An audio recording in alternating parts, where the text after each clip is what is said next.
함께 말씀 보시겠습니다. 우리 함께 보실 말씀은 출애굽기 12장 40절에서 51절 말씀입니다. 출애굽기 12장 40절에서 51절 말씀입니다.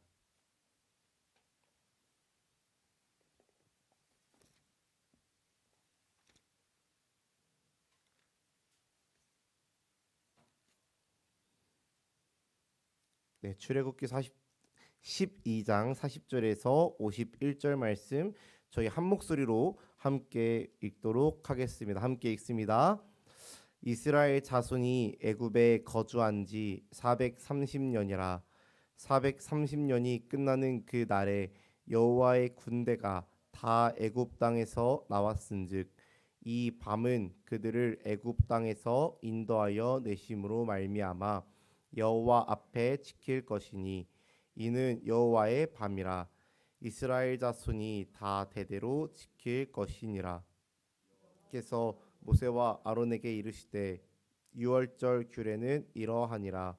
이방 사람은 먹지 못할 것이나 각 사람이 돈으로 산 종은 할례를 받은 후에 먹을 것이며 거류인과 타국 품꾼은 먹지 못하리라.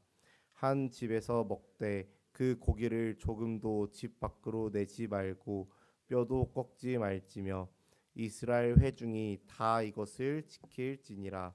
너희와 함께 거류하는 타국인이 여호와의 유월절을 지키고자 하거든 그 모든 남자는 할례를 받은 후에야 가까이하여 지킬지니 곧 그는 본토인과 같이 될 것이나 할례 받지 못한 자는 먹지 못할 것이니라.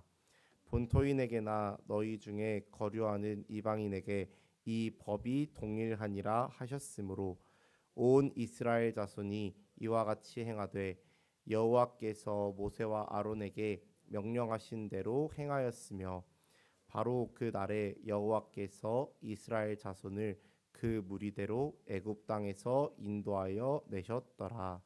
아멘. 네, 오늘 저는 출애굽기 12장 40에서 51절 이 말씀을 가지고 누가 참여하나요? 라는 제목으로 말씀을 나누고자 합니다. 네, 오늘 본문의 말씀은요. 이스라엘 백성들이 출애굽을 하는 장면으로 시작되어집니다. 지금까지 출애굽의 모든 여정들이 그 출애굽을 위한 모든 앞에 시간들이 지나갔고요.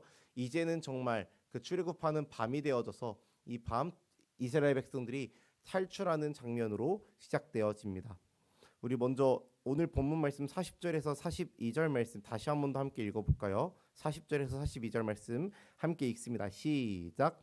이스라엘 자손이 애굽에 거주한 지 430년이라 430년이 끝나는 그 날에 여호와의 군대가 다 애굽 땅에서 나왔은즉 이 밤은 그들을 애굽 땅에서 인도하여 내심으로 말미암아 여호와 앞에 지킬 것이니 이는 여호와의 밤이라 이스라엘 자손이 다 대대로 지킬 것이니라. 아멘.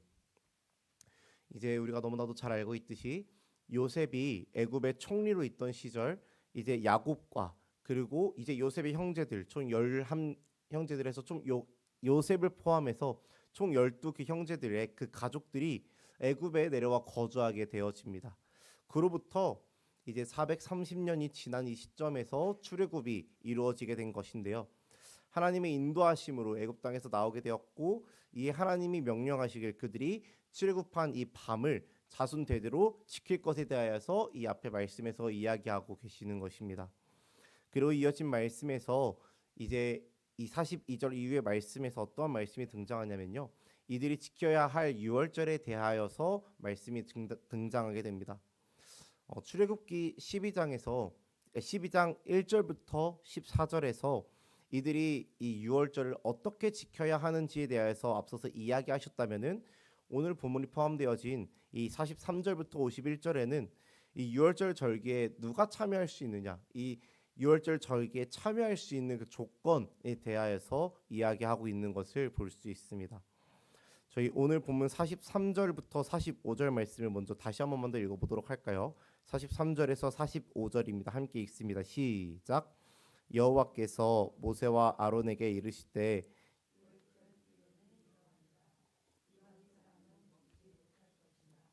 각 사람이 돈으로 산 종은 할례를 받은 후에 먹을 것이며 거류인과 타국 품꾼은 먹지 못하리라. 아멘. 네, 이제 이 말씀을 읽어보면요, 공통적으로 이야기하고 있는 어떤 그 부류가 있습니다. 이때 그 사람의 어떤 부류가 있는데요. 무엇이면 바로 이방인입니다. 이방인. 하나님께서 유월절 식사에 대해서 이야기하시는데 이스라엘 백성들이 지켜야 할 유월절 식사에 대해서 이야기하시는데 이방인을 대상으로 이방인들 중에서 이러한 자들이 참여할 수 있다라고 말씀하고 계시는 것입니다. 이때 이방인들의 유월절 참여에 대한 조건을 이야기하시는 건데 이스라엘 백성들한테 명령하시면서 굳이 이방인에 대하여서 이야기할 필요가 있었을까요? 왜 굳이 이스라엘 백성들이 탈출하고 이스라엘 백성들이 앞으로 지켜야 할 규례인데 왜 굳이 이방인에 대하여서 이야기하신 것일까요? 이에 대한 이유를 찾아볼 수 있는 말씀이 있는데요. 출애굽기 12장 38절 말씀입니다. 38절 말씀에 제가 한번 읽어드리도록 하겠습니다. 수많은 잡족과 양과 소와 심이 많은 가축이 그들과 함께 하였으며 아멘. 이스라엘 백성들이 출애굽할 때 어떠한 것들이 같이 탈출했느냐, 어떤 것들이 같이 출애굽했느냐에 대한 말씀인데요. 이스라엘 백성들이 출애굽을 할 때, 애굽을 탈출하여 나올 때 양과 소와 많은 가축이 있었다라고 하는데요. 그와 동시에 무엇이 있었냐라고 말씀하시냐면은 수많은 잡족이 함께하였다라고 말씀하고 있습니다. 여기서 이 잡족이라고 이야기하는 거는요, 이제 조금 어순이 조금 안 좋게 들려지기도 하는데 전혀 그런 것이 아니라요. 이 잡족은 혈통적으로 이스라엘 사람들이 아닌 그런 사람을 가리키는 말입니다. 혈통적으로 이스라엘 사람들이 아닌, 즉 야곱의 그 대에서 나오지 않은 이러한 사람들을 가리키는 말입니다. 즉 이스라엘 백성 야곱의 그 12아들의 자손들이만 이제 애굽을 탈출한 것이 아니라요. 그 애굽 땅에서 함께 살아가다가 하나님의 살아계심을 목격하고 하나님의 능력을 목격하고 우리도 하나님의 백성이 되고 싶습니다라고 이제 한 그러한 사람들까지도 이 이스라엘 백성들하고 같이 출애굽을 한 것입니다. 다시 이야기 드리면요, 이스라엘 백성들 외에 애굽에서 노예로 살아가던 다른 이방 민족들도 있었을 것이고요, 혹은 그냥 그 땅 가운데서 거류하고 있었던 타 민족들이 있었을 것이고, 심지어 애굽 사람들도 하나님의 백성으로 내가 앞으로 살겠습니다라고 하면서 원하는 자들이 함께 나왔다라는 것입니다. 함께 출애굽하였다라는 것입니다. 이러한 자들 모두 이스라엘 백성 야곱의 그 12아들 그 12지파 이 구성원들 말고도 나도 하나님의 그 백성으로 살고 싶습니다라고 한 그 모든 자들이 함께 나왔고 이러한 자들이 함께 이스라엘 공동체 구성원으로 이제 이루어졌다라는 것입니다. 그렇기에 이러한 이방인들 이스라엘과 같은 혈통을 가지지 않은 이러한 자들이 유월절에 참여하기 위하여서 어떻게 해야 되는지 이들이 유월절에 참여하기 위한 방법이 제시되어진 것입니다.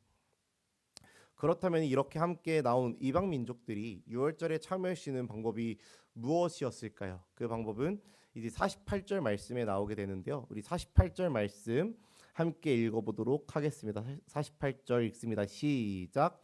너희와 함께 거류하는 타국인이 여호와의 유월절을 지키고자 하거든 그 모든 남자는 할례를 받은 후에야 가까이 하여 지킬지니 곧 그는 본토인과 같이 될 것이나 할례 받지 못한 자는 먹지 못할 것이니라. 아멘. 방금 읽은 말씀에서 뭐라고 이야기하시냐면요, 이스라엘 안에 거류하는 타국인, 즉 이제 이 이방 민족들에 대해서 이들이 여호와의 유월절을 지키기 위하여서는 무엇을 받아야 된다라고 이야기하냐면 바로 할례를 받아야 된다라고 이야기하고 있습니다. 즉 이러한 이방 민족들도 할례를 받으면은 여호와의 그 유월절을 유월절에 그 유월절 식사에 참여할 수 있다라고, 그 절기에 참여할 수 있다라고 말씀하시는 것입니다. 할례는요, 하나님과 이스라엘 사이에 세우신 언약의 표징이었고요, 이스라엘이 하나님께 선택받은 언약 백성으로서 우리가 하나님께 순종하겠습니다, 우리 하나님께 헌신하겠습니다, 우리 하나님의 백성입니다라고 약속하는 그런 상징이 바로 이 할례였습니다. 하나님께서는 이 이스라엘 백성들뿐만 아니라 이방 민족들도 이 할례를 통하여서 이 언약 공동체의 구성원으로서 속할 수 있도록 해주신 것입니다. 이 할례를 통하여서 이 이방 사람들도 이제 이스라엘 민족으로 그 언약 공동체로 함께 속할 수 있도록 해주신 것입니다. 이 이방 민족들이 이스라엘과 함께 출애굽함을 하나님은 막지 않으셨습니다. 하나님께서는 이스라엘과 함께 출애굽한 이방 민족들을 이제는 알아서 내 갈 길을 가라고 이렇게 하지 않았어요. 출애굽한 시점에서 이제는 너네 길을 알아서 가. 나는 내 백성들을 데리고 갈 거야라고 하지 않으셨습니다. 하나님께서는 그 잡족이라고 하는 이 이방 민족들까지도 함께 인도하셨고 그들도 하나님의 언약 백성으로서 살아갈 수 있도록 하신 것입니다. 그러면서 하나님이 49절의 말씀과 같이 이야기하시는데요. 49절 말씀 저희 함께 읽어보도록 하겠습니다. 읽습니다. 시작. 본토인에게나 너희 중에 거류하는 이방인에게 이 법이 동일하니라 하셨으므로. 아멘. 이 할례를 받은 자라야 이제 유월절에 참여할 수 있다는 이것이요, 단순히 이방인들에게만 적용되어지는 것이 아니었다라는 것입니다. 이스라엘 백성들 안에서도 할례를 받지 않은 자는 여호와의 유월절에 그 유월절 식사에 참여하지 못하였다라는 것들, 이스라엘 백성들 또한 동일하게 할례를 받은 자만이 여호와의 유월절에 참여할 수 있었다라는 것을 이야기하고 있습니다.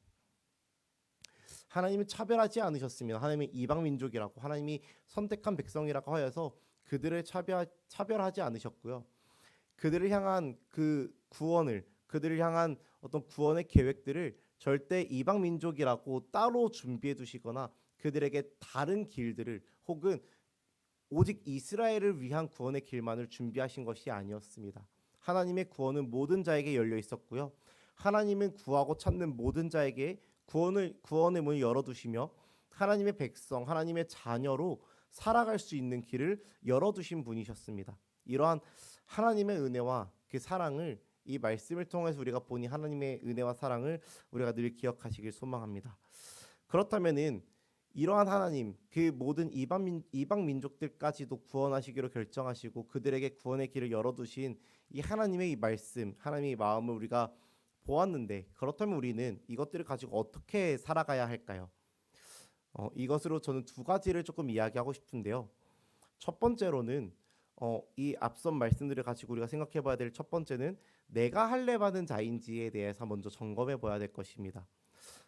육신의 할례를 이야기하는 것이 아니고요. 우리가 예수 그리스도를 믿는 그 믿음으로 말미암아 나의 옛 자아를 죽이고 새롭게 거듭나지는 그런 마음의 할례가 나에게 있었는지 점검해 보아야 합니다. 우리가 교회를 다닌다라고 해서 모든 자들이 구원받는 것이 아닙니다. 이방인이지만 할례를 받은 자는 유월절에 참여할 수 있었고 그저 잠깐 거하는 거류민과 타국에서 온 품꾼들로 있다가 떠나는 자들은 유월절에 참여할 수 없었습니다. 또 이스라엘 혈통을 가진 백성들이라고 하여도 할례를 행하지 않으면 유월절에 참여할 수 없었습니다. 즉 밖에서 들어온 자라고 하여, 밖에서 이제 교회를 막 다니신 자라고 하여도 할례를 받으면 그 여호와의 유월절에 참여할 수 있는 자였고 하나님의 그 구원 계획에 참여할 수 있고, 혹 그들 안에서도 그냥 교회에 머물다가 떠나는 자들은 하나님의 그 구원의 은혜 가운데 참여할 수 없는 것입니다. 또한 교회 안에 우리가 머물러 있다라고 하여도 우리가 마음의 할례, 영적으로 거듭나진 역사가 우리 가운데 있지 아니하면은 우리 또한 하나님의 그 구원의 계획 가운데, 구원의 은혜 가운데 참여할 수 없다라는 것입니다.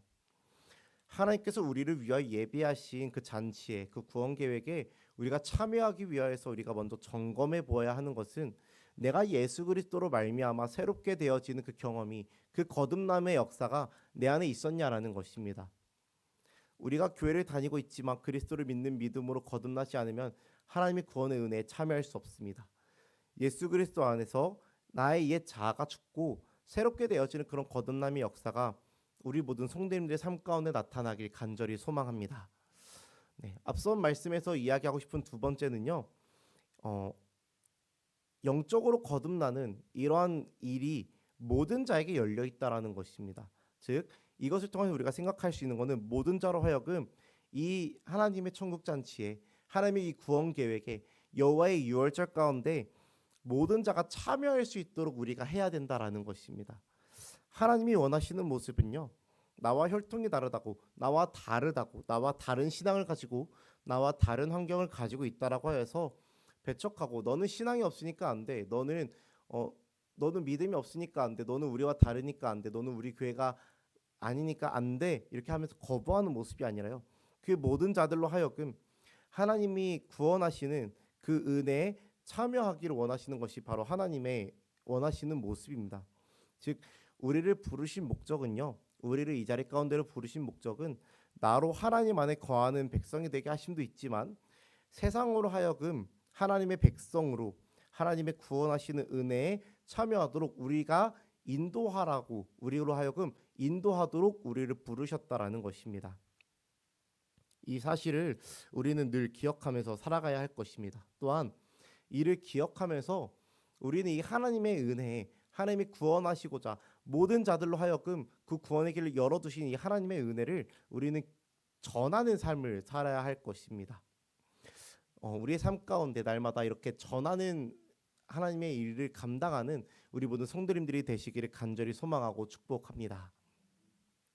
네, 말씀을 좀 정리해 보겠습니다. 오늘 말씀을 통하여서 이스라엘 민족뿐 아니라 수많은 잡족을 함께 출애굽시키신 하나님, 그리고 그 이방인들로 하여금 유월절에 참여할 수 있는 방법을 가르쳐 주신 그 하나님의 이 말씀에 대하여서 들었습니다. 우리 하나님은요, 모든 자로 하여금 구원받기를 원하시는 하나님이십니다. 그 하나님의 마음을 깨달아 두 가지를 깊이 생각해 보고자 합니다. 한 가지는 나는 과연 할례를 받은 자로서 살아가고 있냐라는 것입니다. 마음의 할례를 받은 자로 그리스도 안에서 거듭나 그리스도의 백성으로 그리스도를 믿는 그 믿음 안에서 내가 살아가고 있는지 한번 점검해 보아야 한다는 것입니다. 그리고 두 번째는요. 하나님의 구원이 모든 자에게 열려 있는 것이기에 우리는 그 모든 자에게 이 구원의 방법을 하나님의 유월절에 참여할 수 있는 방법을 전하는 삶을 살아야 한다는 것입니다. 우리는 이 세상으로 나아가 전하고 가르쳐야 할 것입니다. 아직 하나님을 알지 못하는 자들이 혹은 하나님을 알고 싶어하는 자들이 그들이 마음의 할례를 받고 예수 그리스도를 믿는 믿음으로 말미암아 영적으로 거듭나는 그런 체험을 할 수 있도록 우리는 전하고 그들로 하여금 가르치는 일들을 우리가 감당해야 한다라는 것입니다.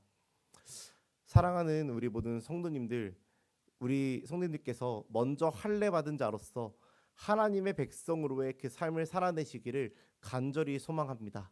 그럴 뿐만 아니라 하나님의 이 구원을 받는 이 방법, 하나님의 이 구원 사역 가운데, 하나님의 이 구원의 은혜 가운데 참여하는 그 방법을 우리가 살아가는 그 모든 세상의 걸음 가운데서 날마다 전하며 살아가는 그런 삶이 되기를 주님의 이름으로 간절히 소망하고 축복합니다.